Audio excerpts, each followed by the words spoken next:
Hey everybody, it's Eric, 80s Horror Man here, and welcome to day 13 for my 31 Days of Horror. Today, I'll be doing a movie that was done in 2015, and this was put out by Scream Factory, and I ended up watching this movie before a couple times on the dish, but then I decided to watch it again on Peacock, and I just realized how much fun this movie was, and I never had it in my collection until now. So the movie I'm talking about is the Funhouse Massacre. Now, the Funhouse Massacre. This movie starts off where you got this woman shows up at a mental hospital who's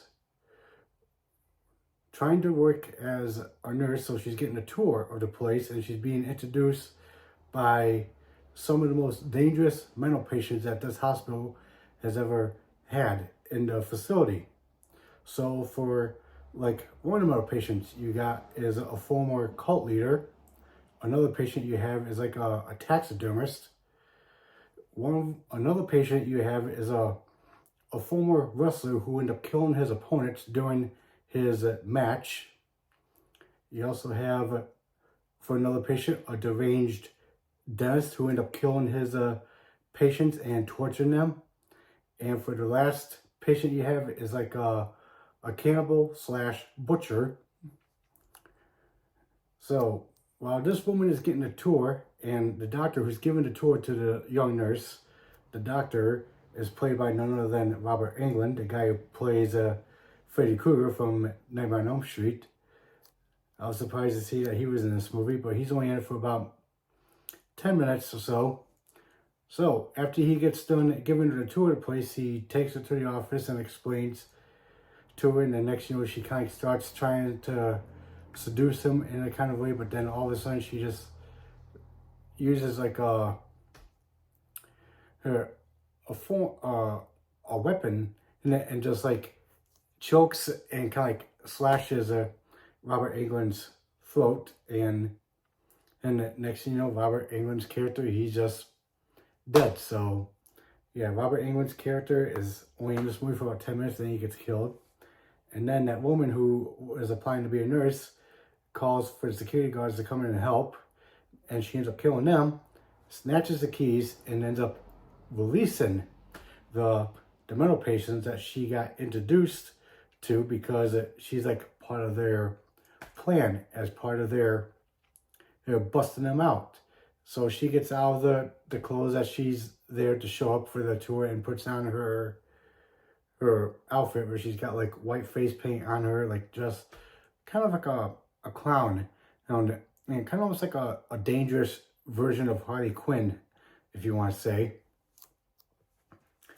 But then, and these mental patients, along with that woman, show up at a carnival and ends up killing the carnival workers, the employees that's working at the Funhouse for one of the attractions. So they killed the employees that works at the Funhouse at the carnival, and ends up taking the employees' place as like the stars for the Funhouse, the main attractions.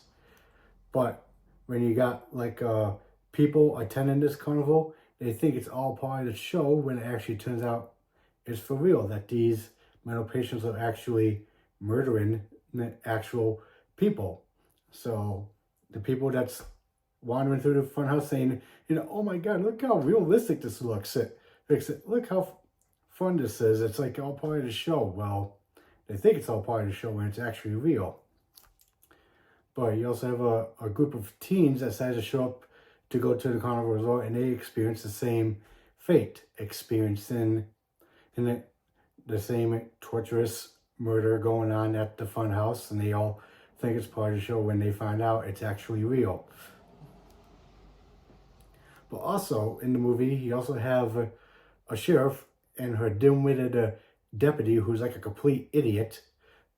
The sheriff somehow has like a strange connection to one of the mental patients that she recognizes, and that's the cult leader. So it turns out that she has like a strange connection to him from her past. So now these teens have to fight to survive, along with the sheriff and the deputy, to survive against these mental patients that's killing the carnival goers, and just to kill them off one by one. So the Funhouse Massacre, I thought this movie was very fun.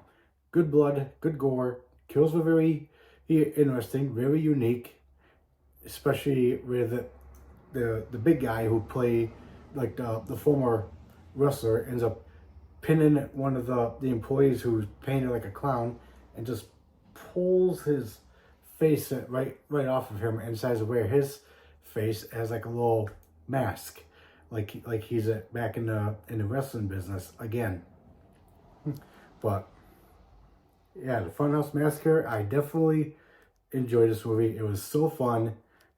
There is special features to this movie. You got the audio commentary with the director, Andy Palmer, cast video diaries, and theatrical trailers. So not much special features, but that's all you got. Right there is the back to the movie. So the Funhouse Massacre, again, you could watch this on Peacock, or you could watch it on Tubi, or you could simply get your physical copy on DVD or Blu-ray. So I'm glad to finally have this in my collection, but I definitely recommend checking out the Funhouse Massacre for those who hasn't seen it. But if you have seen it, then you know what this movie has for the kills and everything else, and you know how it is from there. So alright guys, so that's it for day 13 for my 31 Days of Horror.